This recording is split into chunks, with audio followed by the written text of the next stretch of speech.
당신이 지금 모습 그대로 조금만 더 잘 유지하고 가신다 그러면 차기 대통령으로서 한 번은 대통령이라는 그 자리에 앉으실 수밖에 없는 분이구나 라는 사주로는 그래요. 선생님 안녕하세요. 안녕하세요. 네, 오늘 컨텐츠는 네. 대한민국 차기 대통령.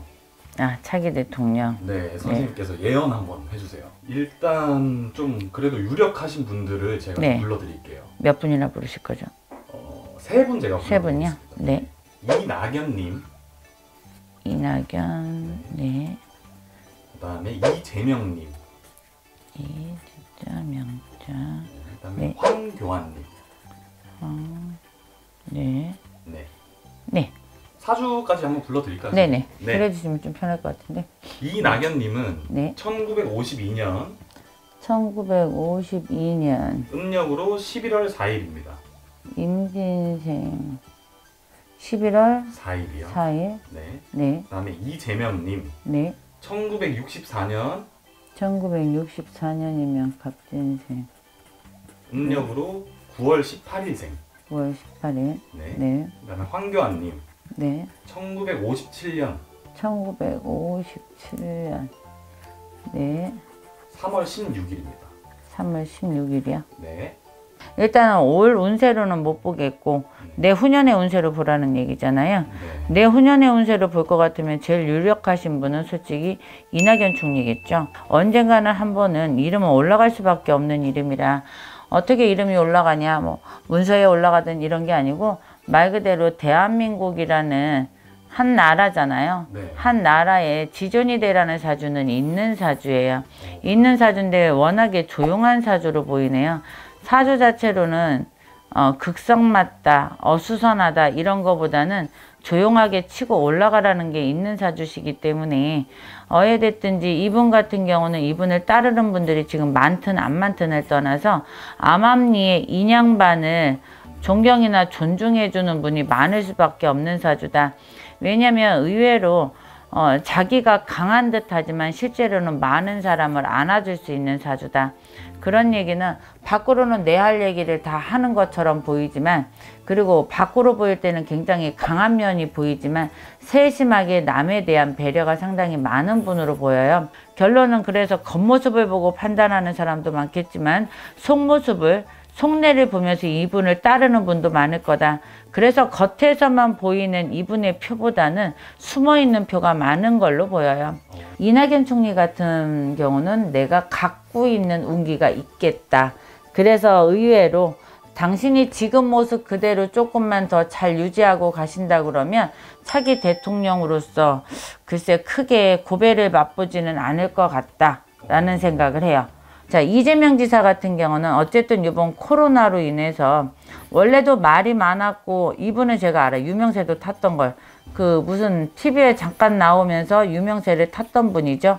그래서 저도 그때 이분을 알았는데 그때 이분이 보여줬던 모습 이게 굉장히 인간미가 있었죠. 그 인간미가 있었던 반면에 나중에 가족사가 나오면서 굉장히 많이 실추됐던 부분이 없지 않아 있었죠. 그래서 겉다르고 속다르다라고 얘기들을 많이 했었고 저도 이분 사주를 볼 때까지는 그런 생각을 못했는데 이분 사주를 보니까 알겠네요. 일단은 남들이 볼 때 이분을 이해하기 힘든 부분도 있을 거예요. 남들이 나를 이해해 주는 걸 그닥 원치 않아요. 속된 말로 남한테 보여주기 위한 삶을 사는 분은 아니에요. 보여주기 위한 삶은 글쎄 이분하고는 잘 안 맞는다고 생각해요.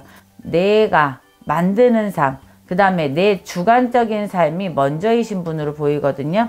그래서 아마 이번 코로나19 터졌을 때도 이 이재명 지사가 많이 올라가셨죠. 네. 많이 올라갔던 이유가 남의 눈치 이목을 보는 게 아니고 내 소신대로 내 주관대로 아마 밀고 나가는 힘이 있어서 그랬던 것 같아요.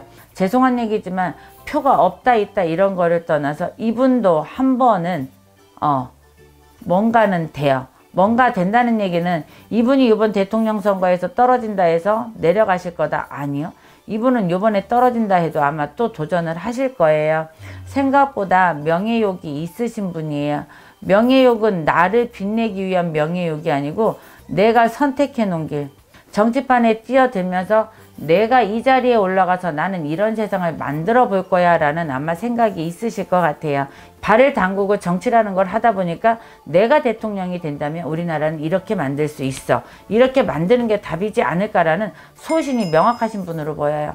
그래서 이번 차기 대통령으로 이분이 된다 안 된다 이 얘기보다는 한 번은 될 수밖에 없는 분이구나.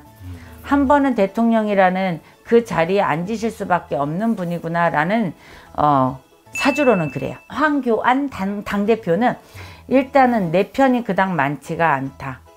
쉽게 말하면 왠지 모르게 내 편인 척 하는 사람이 많지만 사람이 좋을 때든 나쁠 때든 내가 힘들 때든 내가 힘이 있을 때든 없을 때든 내 편이 되어서 나를 따라와야 되는데 왠지 모르게 끝까지 똘똘 뭉침이 안 되는 것 같다. 그래서 조금은 부족하다. 뒷심부족으로 보여요. 더더군다나 내후년이다. 내후년이면 66이죠. 66인데 66에 내가 대통령이 되기는 운기가 부족하지 않을까. 그냥 운기로 보면 이낙연 총리가 제일 운기는 세네요. 내후년 걸로 보면.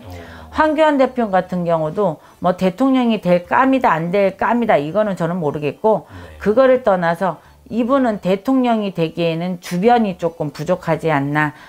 머릿속에 든 거는 많아요. 굉장히 똑똑한 분이셔야 될 거예요. 머리로는 상당히 똑똑하다지만 실제로 이분은 똑똑해도 고지식하다라는 말이 많이 나와요. 그러다 보니까 주변에 사람들 관리가 조금 덜 되시는 것 같아요. 그래서 그로 인해서 조금 부족하지 않을까 싶어요. 그래서 개인적인 소견을 묻는다 그러면 사주상으로 개인적인 분으로 차기 대통령으로 뽑으라 그러면 이낙연 총리가 1번. 네, 선생님이랑 오늘 그 차기 대통령에 대해서 좀 얘기를 나눠봤는데 선생님은 전혀 정치적 색깔이 없는 거니까. 정치적 색깔은 없어요. 여지까지 정치적 색깔이 너무 없어서 투표도 잘 안 하는 사람이에요. 몰매 맞아 죽을 소리지만. 시청자 여러분들께서 오해는 하지 않으셨으면 좋겠습니다. 네, 선생님 오늘 좋은 말씀 감사드리고요. 다음에도 재밌는 컨텐츠로 선생님 찾아뵙도록 하겠습니다. 네, 감사합니다.